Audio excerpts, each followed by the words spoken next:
நமச்சிவாய். ஜெய் வராகி, ஜெய் வராகி. அன்பு பக்தர்களே, 5 கிரக சேர்க்கை இந்த பிப்ரவரி மாதம் 18ஆம் தேதியிலிருந்து 20ஆம் தேதி வரையிலும் 5 கிரக சேர்க்கை கும்பராசியிலே நடைபெறுகிறது. இந்த மாசி பிறந்திருக்கு, சூரிய பகவான் கும்பத்தில் அமைந்திருக்கிறார். இந்த முறை வலுவான கிரகங்கள் 5. யார் யார்? ஃபஸ்ட்டு சூரியன், மிக வலிமையான கிரகம், மிகுந்த ஒளி உடைய கிரகம், மற்ற எல்லா கோள்களை விட லட்சம் மடங்கு ஒரு பெரிய கிரகம் எதுனா சூரியன் தான். அப்போது சூரியன், அதுக்கு அடுத்ததாக சுக்கிரன், அதுக்கு அடுத்ததாக புதன். அப்போ உள்வட்ட பாதையில் சுற்றக்கூடிய 3 கிரகங்களும், சந்திரன், ராகு, வெளிவட்ட பாதையில் சந்திரன், ராகு. அப்போ இந்த எல்லாமே இங்கே பார்த்தீங்கன்னாக்கா ஒளி உடைய கிரகங்கள், பிரகாசிக்கக்கூடிய இருள் கிரகமே இல்லை, கிடையாது. எல்லாமே பிரகாசமான கிரகங்கள். ராகு மாயையாக இருந்தாலுமே கூட, நிழலாக இருந்தாலுமே கூட, அதுவும் ஒளி மிகுந்த கிரகம்தான். கேது தான் இருள் சூழ்ந்தது.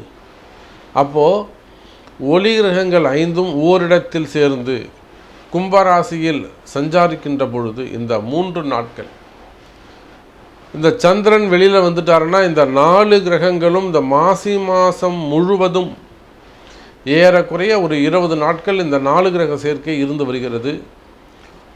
ஒரே ஒரு சின்ன அசைவு இருந்தால் கூட நம்ம வாழ்க்கை அதை புரட்டி போடும். நமக்கு ஏதாவது ஒரு நல்லது நடந்துடாதா? இந்த கேப்பில், இந்த ஒரு 4 கிரக சேர்க்கைன்னு சொல்கிறாங்களே, 5 கிரக சேர்க்கைன்னு சொல்கிறாங்களே, இந்த கேப்பில் நம்ம ஏதாவது ஒரு ஜெயிச்சிட மாட்டோமா? இந்த கேப்பில் நமக்கு ஏதாவது ஒரு மேஜிக் நடந்துடாதா அப்படின்னு ஏக்கத்தோடு காத்திருக்கக்கூடியவர்களே, வாருங்கள். உங்கள் ஒவ்வொரு ராசிக்கும் இந்த கிரக மாற்றம் என்ன செய்யுது, என்ன கொடுக்க போகுதுன்னு பார்க்கலாம். மிதுன ராசி அன்பர்களே, 4 கிரக சேர்க்கை, அதுவும் எங்கே? 9ஆம் இடத்தில் நடக்கின்றது. மிதுன ராசிக்கு இது ஒரு மிகப்பெரிய அதிர்ஷ்டமான காலம், மிகப்பெரிய அதிர்ஷ்டமான காலம். காரணம் என்ன சார்? எல்லாருக்கும் இப்படி அதிர்ஷ்டம் அழைத்து விடாது சார். இப்போ உங்களுக்கு சனி பகவான் 10ஆம் இடத்தில் ஒரு பாவி, இது ஒரு மிகப்பெரிய அதிர்ஷ்டம். மிதுன ராசிக்கு இந்த சனி பெயர்ச்சி மார்ச் 6ஆம் தேதி நடைபெறுகின்ற சனி பெயர்ச்சி மிதுன ராசிக்கு ஒரு தங்க புதையல்னு சொல்லும். தங்க புதையல். அப்போது ஒன்றை இழந்தால் இன்னொன்றை பெற முடியும். அப்படின்னா என்னங்க அர்த்தம்? இந்த மிதுன ராசி என்பர்கள், குறிப்பாக பிஸ்னஸ் பண்ணக்கூடியவங்க, தொழில் செய்யக்கூடியவங்க நிறைய இழந்திருக்கிறாங்கன்னு அர்த்தம். நிறையனா எவ்வளோங்க? ஒன்று, அவங்கள்ட்ட இருக்கக்கூடிய சொத்து பத்துக்களை ஏதாவது இழந்திருக்கலாம், இல்லை அசட் ஏதாவது விற்றுருக்கலாம், இல்லை ஃபேக்ட்ரிஸ் ஏதாவது கைமாறி போயிருக்கலாம், ஆர்டர்ஸ் மிஸ் பண்ணியிருக்கலாம், வரவேண்டிய வருமானங்கள் ஏதாவது மிஸ் ஆகிருக்கலாம். அப்போ மிதுன ராசி என்பர்கள் நிறைய தியாகம் பண்ணிட்டாங்க, நிறைய ஏமாந்துட்டாங்க. கவலை வேண்டாம் மிதுன ராசி என்பர்களே.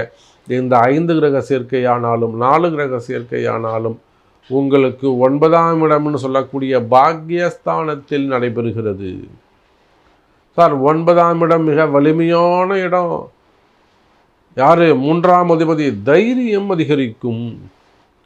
மிதுன ராசி என்பர்களே, நேற்று வரலும் பயந்துக்கிட்டு இருப்பீங்க. இந்த பிப்ரவரி 18ஆம் தேதி வந்த உடனே உங்களுக்கு ஒரு தைரியம் வந்துடும். பார்த்துக்கலாம், வாடா பார்த்துக்கலாம்டா, என்னால் முடியும்ப்பா, நான் சமாளிக்கிறேன்ப்பா, கொடுக்கும்போது தான்ப்பா கொடுப்பேன், இப்போ கொடுக்க முடியாதுப்பா, ஒரு தைரியம் வந்துடும். அதுதாங்க கிரகம், அதுதான் கிரகம்.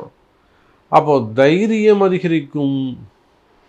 அதே போல் உங்களை பார்த்து சண்டை போடணும்னு வரவங்க கூட கொஞ்சம் பார்த்து கொடுத்துருங்க அப்படின்னு உங்கள் முகத்தில் ஒரு வசீகரத்தன்மை ஏற்படும், ஒரு அட்ராக்ஷன். அப்போது உங்கள் முகத்தில் ஒரு அட்ராக்ஷன் ஏற்படும், ஒரு வசீகரம் ஏற்படும். உங்களை பார்த்து சண்டை போடணும்னு வருவான் அவன், ஆனால் உங்களை பார்த்தோன்னே சண்டை போட மாட்டான், விட்டு கொடுத்துட்டு போயிடுவான். அப்போ இதெல்லாம் தான் கிரக மாற்றங்கள். அதே போல் 5ஆம் அதிபதி பூர்வ புண்ணியஸ்தானம். நீங்கள் இத்தனை நாளாக கஷ்டப்படணும்னு தலையெழுத்து இருந்தது, கஷ்டப்பட்டுட்டீங்க. இந்த கிரக அமைப்பு மேபி எல்லா மிதுன ராசிக்கு இல்லைன்னா கூட அட்லீஸ்ட் உங்களுக்கு நல்லது நடக்கலாம். உலகம் முழுவதும் ஒரு 100 கோடி பேர் வந்து மிதுன ராசின்னு வச்சுப்போமே.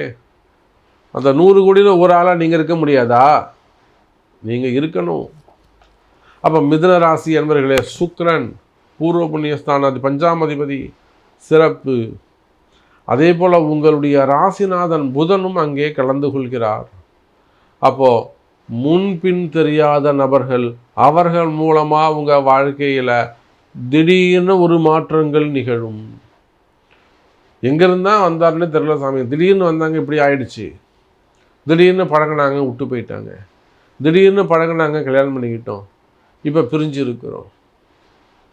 இந்த மாதிரி திடீர் பழக்க வழக்கங்கள், முன்பின் தெரியாத நபர்களால் திடீர் பழக்க வழக்கங்கள் ஏற்படும்.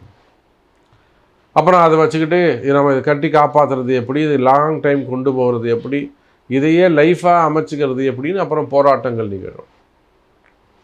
அப்போ உங்கள் ராசிநாதன், ராசிக்கு 2ஆம் அதிபதி சந்திரன், 3ஆம் அதிபதி சூரியன், 4ஆம் அதிபதி புதன், 5ஆம் அதிபதி சுக்கிரன், இவர்களோடு ராகு, நீங்கள் நினைச்சதையெல்லாம் சாதிக்கக்கூடிய வல்லமை உங்களுக்கு கிடைக்கும். நீங்கள் எதையெல்லாம் சாதிக்கணும்னு நினைக்கிறீங்களோ அதையெல்லாம் சாதிக்கக்கூடிய வாய்ப்பை இந்த 4 கிரக சேர்க்கை தருகிறது. மிதுன ராசி அன்பர்களே, அது எவ்வளோ பெரிய கஷ்ட நஷ்டங்களாக, நீங்கள் ஆண்களாக இருக்கலாம், பெண்களாக இருக்கலாம், வெளியில் சொல்ல முடியாத ஒரு சில விஷயங்கள், வீட்டில் சொல்ல முடியாது, ஃப்ரெண்ட்ஸுக்கிட்ட சொல்ல முடியாது, சாமி நான் உங்கள்கிட்ட சொல்கிறேன்னா நீங்கள் கொஞ்சம் எனக்கு சொல்யூஷன் கொடுங்க, என்னால் வேறு யார்கிட்டையும் சொல்ல முடியாது. ரகசியங்கள், மிகவும் ஆழ்ந்த ஆழமான ரகசியங்கள். அது வந்து உடல்நிலை சம்பந்தப்பட்டதாக இருக்கலாம், அல்லது உறவுகள் சம்பந்தப்பட்டதாக, ரிலேஷன்ஷிப் சம்பந்தப்பட்டதாக இருக்கலாம், அந்தரங்கங்களாக இருக்கலாம். அப்போ உங்கள் வாழ்க்கையில் 1ஆம் இடம் முதல் 5ஆம் இடம் வரை இவர்களோடு ராகு சேர்ந்து இந்த பிப்ரவரி மாதம் 18ஆம் தேதியிலிருந்து உங்களுக்கு ஒரு மிகப்பெரிய மாற்றம், அதிசயம் நிகழ்கிறது.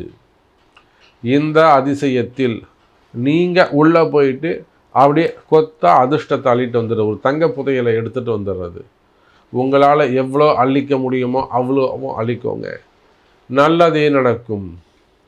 அப்போ இந்த நல்லது எனக்கு நடக்குமா அப்படின்னு கேட்பீர்களே, ஆனால் அது உங்களுடைய தலையெழுத்துன்னு சொல்லக்கூடிய உங்கள் பிறப்பு ஜாதகத்தில் தான் தெரியும். அப்போ உங்கள் பிறப்பு ஜாதகத்தை கொடுத்து அதன் மூலமாக அறிந்து செயல்படுங்கள். நன்றி, நமச்சிவாயம்.